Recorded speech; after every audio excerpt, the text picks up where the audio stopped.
Hello, everyone, and welcome to Live on Main. Our guest today at the Hopkinton Public Library is Arthur Ciaramicoli, the author of The Soulful Leader, as well as a bunch of other publications. A bunch. And what would you start with? The empathy? Yeah, The Power of Empathy, Yeah? 2000. Mm-hmm. Yeah. Okay, And wow, that was a while ago. Performance Addiction, Curse of the Capable, The Stress Solution, a few others. Uh-huh. Yeah. Okay, so 2000. Wow, that's almost Just 20 released in China, years. interestingly. Wow. And you know, just by mistake, you could become a millionaire. There's so many people there. It is selling more in China than it did in the United Isn't States, that wonderful? interestingly. Yeah. Wow.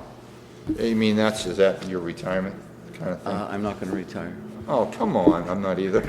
It's too much fun, isn't it? Yeah. Fun? Yes, It's it just is so fun. much fun. In this new one, The Soulful Leader, how would you define soulful? Soulful is a person that's interested in serving others. They have a passion for doing good. They have a passion for developing the potential of other people. They're also, as I highlighted in that book, this is success with integrity, authenticity, and empathy. So they are people with high integrity. They're people who have empathy. They can see beyond the surface of another person. They're not influenced by the color of one's skin or which religion they belong to. They love diversity. They love to encounter people that seem a little different than them at first glance, but they find the common ground. And they're also very good with conflict. They're the people who are the conflict resolvers. They're thoughtful. They don't react quickly. They ascertain the facts, and then they make decisions. Now that's, when I think about that, because I do a lot of news, and I'm in places that do have conflict, and at meetings and so forth. And it just seems that there are people that are made that way, to be able to do that. Or perhaps they learn it other ways. I think And people this that would grow up be in helpful. empathic homes where there's a lot of empathy and support and compassion, and when people who grow up in homes without prejudice and bias, they tend to be the ones who go out in the world and want to encounter people from all walks of life. And this is something that is very useful to leaders in business. Well, I have shown in this book that when you lead this way, when you lead with authenticity, integrity, and empathy, you make brain changes. You actually produce positive neurochemicals in the brain of other people. And when people have positive brain chemicals inside them, in their systems, they're happier. Happier people are more creative. Creative people produce and perform better and ultimately make more profits. And what's that magical brain chemical called? Oxytocin. Oxytocin. Yeah. Now, isn't there a bad one too?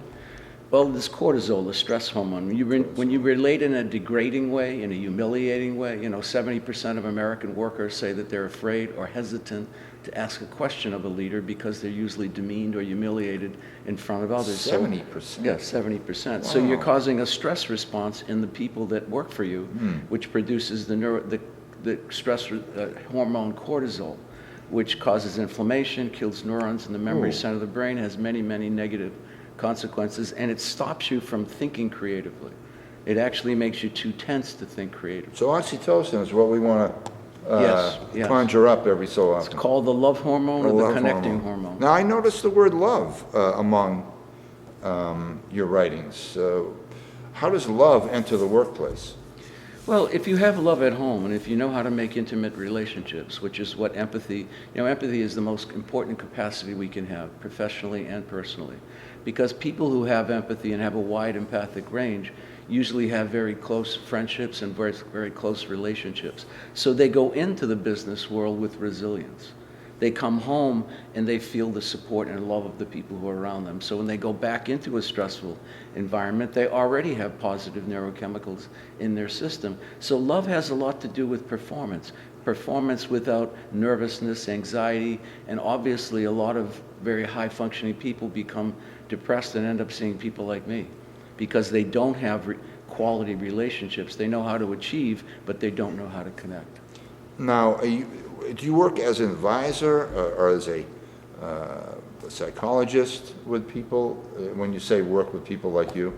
they end up, you know. Well, seeing you know, I'm a people like clinical you. psychologist, so I see patients of all walks of life, but I have 3 leadership and communication groups that have been ongoing for over 30 years. Wow. So these are not people who are mentally ill, but they're people who want to increase their well-being and function on higher levels professionally and personally.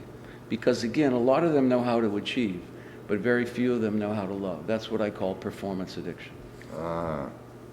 And that starts in the home, Yes. the love. And then performance addiction starts in the home, and then it's reinforced by our culture with its tremendous emphasis on appearance and status. Well, now, you mentioned mentally ill.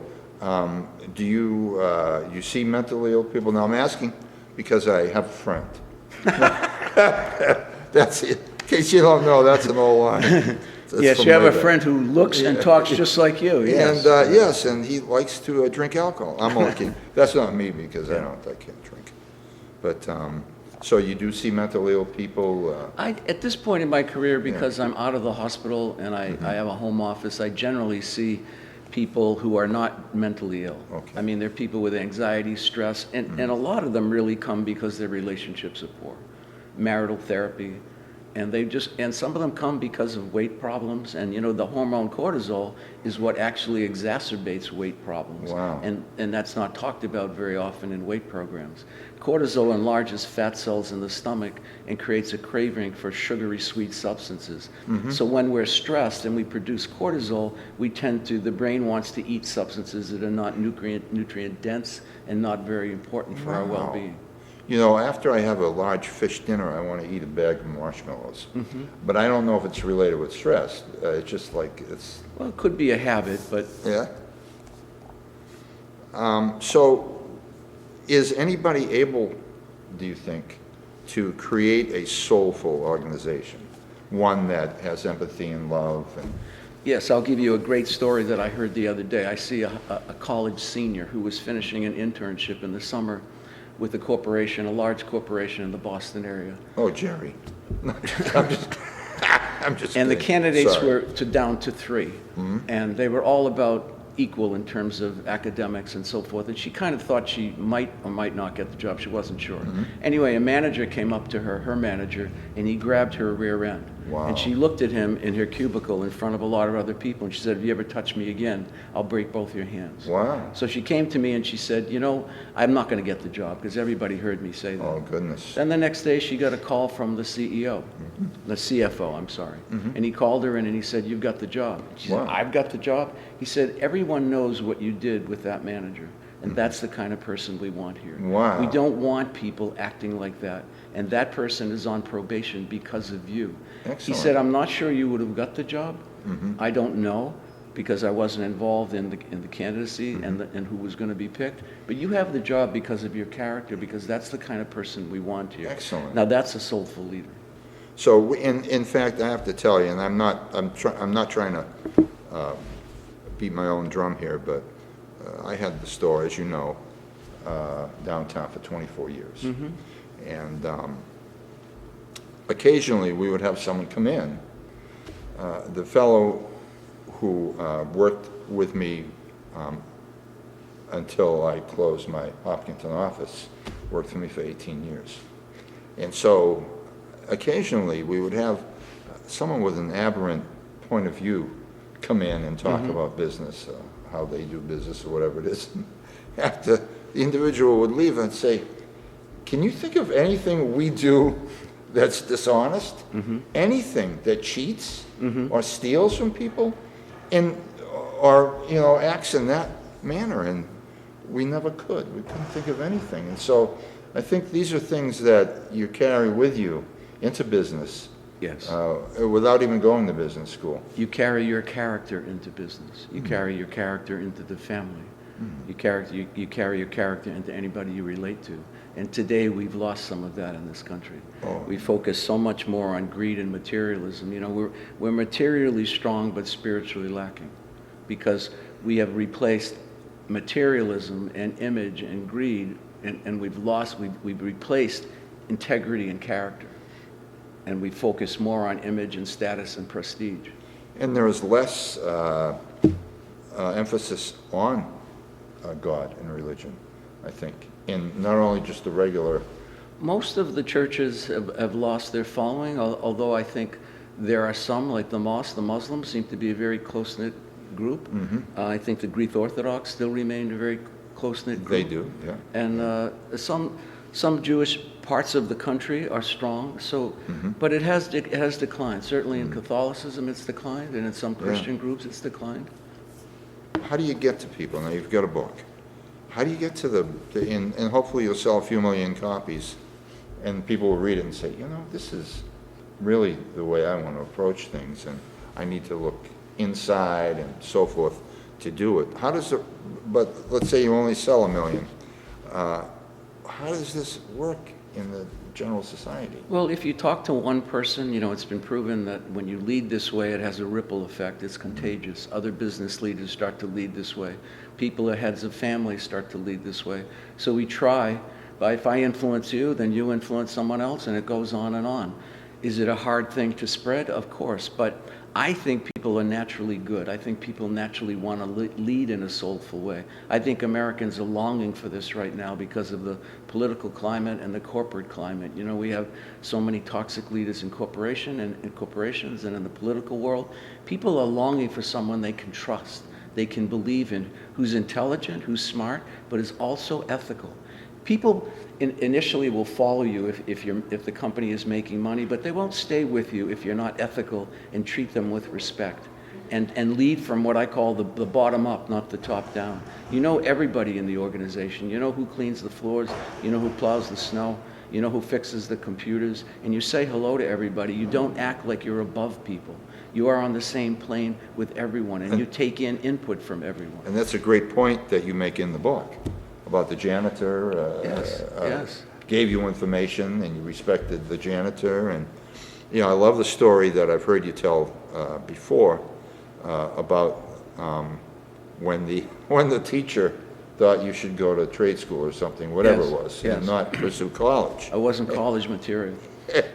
And your dad insisted on meeting the teacher, and he pointed out to the I won't give the punchline away, but it had to do with the degrees on the wall that the teacher had. Well, in those days, they used to put the big, degrees on the wall, and my father looked up and he saw the bachelor's and master's degree, and he looked at him and he said, you know, I'm not a college man, but I want to thank you for helping me understand my son. And he said, well, so you agree with me? He should go in the Army or Navy. He said, no, I don't agree with you, but I listen to the way you think, and if you can get a bachelor's and master's degree, my son can go to college. Not quite what he expected. And you know, you have would you call this a little worksheet in the back? Yes. There are questionnaires. There's an empathy questionnaire. There's a performance addiction questionnaire. And you know, there's one where, and this is a fun, this looks like a fun thing. I haven't circled anything or filled it out formally. I have read quite a bit. Some of it is full of double negatives, some of these. Is there like a psychological reason for that? Does it elicit a more truthful response? Well, the questions are designed to elicit truth, yes. And as I encourage people when they're taking these questionnaires, you're only doing it for yourself, so be honest. Be as honest as you can, and have the courage to share it with someone, discuss it with someone.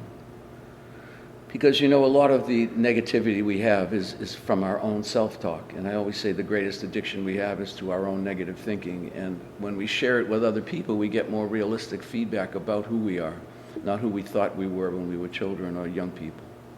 Has anyone submitted any of these? Have you ever done a aggregate listing of this stuff, like who said what, and I have not, no. summary, so to speak? And so the AIG, the Authenticity, Integrity, and Empathy Questionnaire is a lot of fun, and you get to have that in the appendix after you've read the book. The Soulful Leader by Arthur Ciaramicoli of Hopkinton. Thank you, sir. Thank you very much. Appreciate it.